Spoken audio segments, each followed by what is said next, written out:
Okay, welcome everybody. I appreciate you coming, those online and otherwise.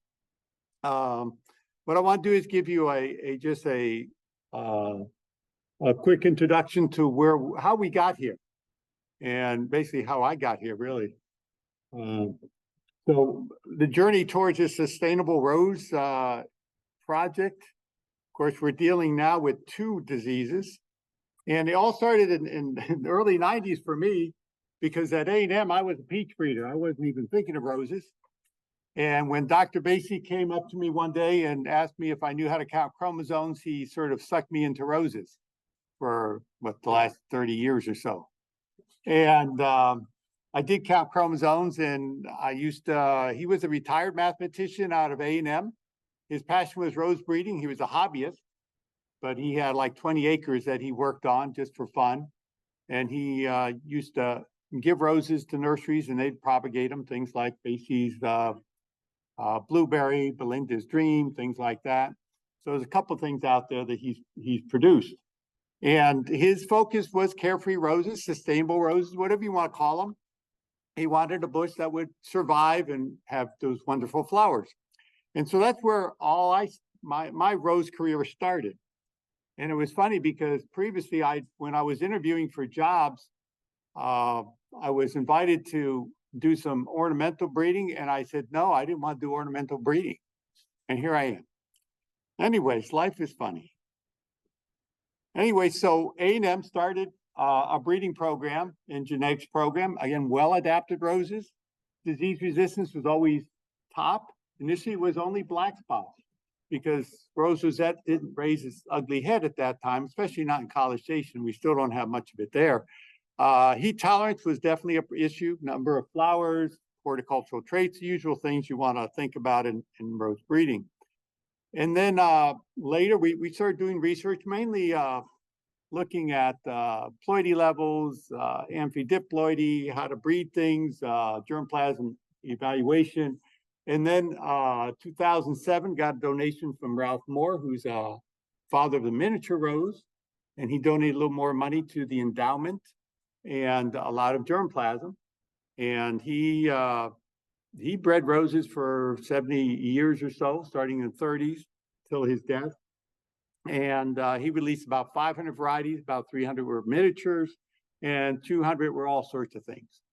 So he was really always looked for unique traits. And so that's where that's the second input of rose knowledge I got was from Ralph Moore. And of course, I've talked to a lot of other rose breeders too over the years. And then the first funding, because right now it's all been sort of, we have a little funding that we worked on, and the endowment produced maybe 25, 30,000 a year. So sort of to keep things going and a little work going and a little money here and there. But when we first started getting some real money, when the Specialty Crop Research Initiative began in the mid-2000s, in 2009 to 14, Rose Breed 1 was established. It was a camp project, included a lot of different crops, mainly fruit crops. And we're still working on peaches. And we pulled in the roses here, mainly working on diploids, because they're a lot easier than tetraploids. Again, disease resistance, heat tolerance, the usual things we were looking at. We started putting in progenies to study and things like that. So that was the first foray, actually some money to train and look at these things. And then during this period, I tried to get money through this project, and they rejected me several times. But it was focused on black spot. And they will always rate it very highly and say, but there was no money. So that was a little disappointing. But I'm persistent, if nothing else.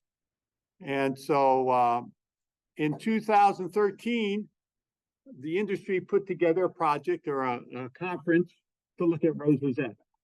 And it was organized by STAR, and also with collaboration of All American Rose Selections and the Garden Rose Council. And we had 30, 40 people there with scientists and regulators and commercial people. We sat down, talked about rose rosette and what we need to get done. And when they asked me to come, they said, well, would you come and talk about breeding for rose rosette resistance? And I said, sure. And then I went over and I had to do a lot of research because I hadn't seen roses yet, nor was it on my radar because it wasn't in Texas, at least not where I was in Texas, but up in the Fort Worth area, it was raising its ugly head. So I put that together, and then we developed a proposal, which was submitted in 2014. 2013, there was no proposals because the government shut down, if you remember that. So it was the next year we submitted that. And lo and behold, much to my surprise, it was funded. And I had trouble believing this. Actually, I was traveling at times. I was in Brazil when they tried to call me. And so I sort of heard about it, but never got that call because I wasn't around. But anyway, so finally they convinced me I was actually funded, and we started this project. And so as you remember, we had objectives. We didn't, in 2011 was when we decided it was a virus, or showed it was a virus. And so we didn't have many diagnostics. So that was a large part of this project. And field management, breeding, genetics, socioeconomic effects, and extension. So we did all those things. And so, and this was really industry initiated because it was started with that 2013 conference that the industry developed. And that was key to get this funding, because this was basically very similar to previous things I submitted for black spot, with a few additions like diagnostics and a different disease. And the industry was totally behind it. And so that sort of got us over the hump to get this funded. And so we right now, at this point, we were able to start getting things going on the rose rosette and learn a lot more than what we knew at the time. And so we've progressed tremendously there. At the same time, there was a Rose Breed 2 project. Here is where we did the black spot work. This is where Stan Hokeson and his group came in to do the vertical gene, or the dominant gene resistance. We worked on the partial or horizontal resistance, the field resistance. And we started making great progress there because we actually had some funding to do some work. And so these things are occurring concurrently. And so we're making really good progress during this period of 2014 to 2019. But in 2019, the funding stopped and didn't start right away. And that was an issue because at the time, we still had lots of plots out there. And I'm not going to go through this too much, but just to show that during this time period, we did a lot of the genetic analysis because we were still finishing up the field work on the genetic analysis because we got started a little late. And so with the help of Mark, there's plots here of the genetics progenies, and us down in Texas looking at the horizontal resistance using the same progenies, by the way. We figured out there is various resistance to rose rosette, black spot, and we will also work on cercospora, and you'll hear a lot more about that tomorrow. So I'm not going to go into that. But the supplemental funding we received during this period was essential for this to happen. And so we got funding from Texas A&M. They came through with some funding for various reasons. The Basie Endowment helped. American Rose Society Research Trust Fund has been consistent in funding us from the beginning to help us with this work. The Garden Rose Council came through with some funding and a GoFundMe project that was coordinated by 2 Rosarians.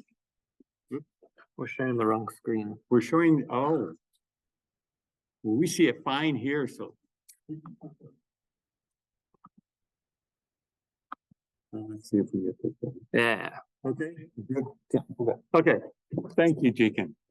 So anyway, so a GoFundMe project that was coordinated by Paul Zimmerman and Pat Shanley, Rosarians, helped us get over the hump to be able to fund this work in the interim while we're trying to find additional funding. And so, and throughout this time, we have been, okay, let me see. Now it doesn't move, Jekin. What have you done?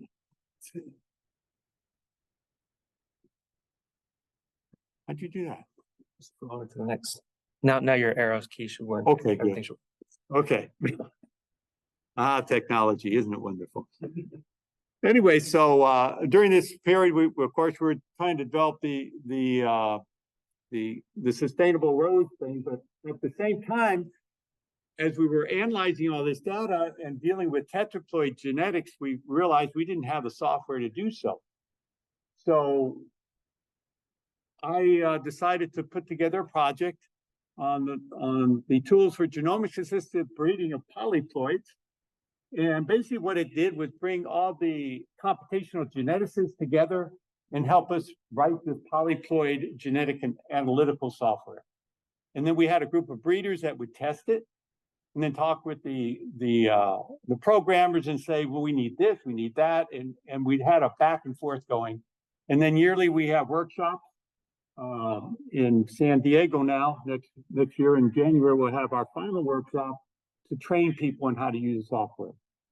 And this was interesting because when we started, we got funded when we were in COVID, right? And our first workshop was supposed to be in person. Well, we couldn't do that. So we did it online by Zoom, which was the first Zoom thing I ever did on such a massive scale. And I figured there'd be 50, 75 people. Well, there was 350 people. And so I had to go to my university and said, I don't think my Zoom thing will handle 350. So they had to upgrade me so I could do 500. It was quite a stressful time, but it was, I learned a lot. So it was all good.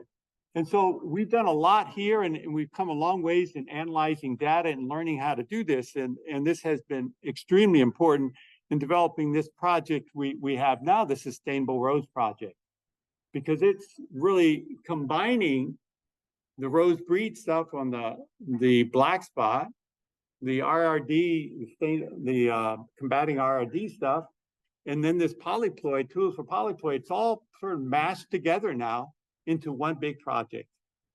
And it was just great to be able to do this. And again, we tried several times and finally got funded in 2022.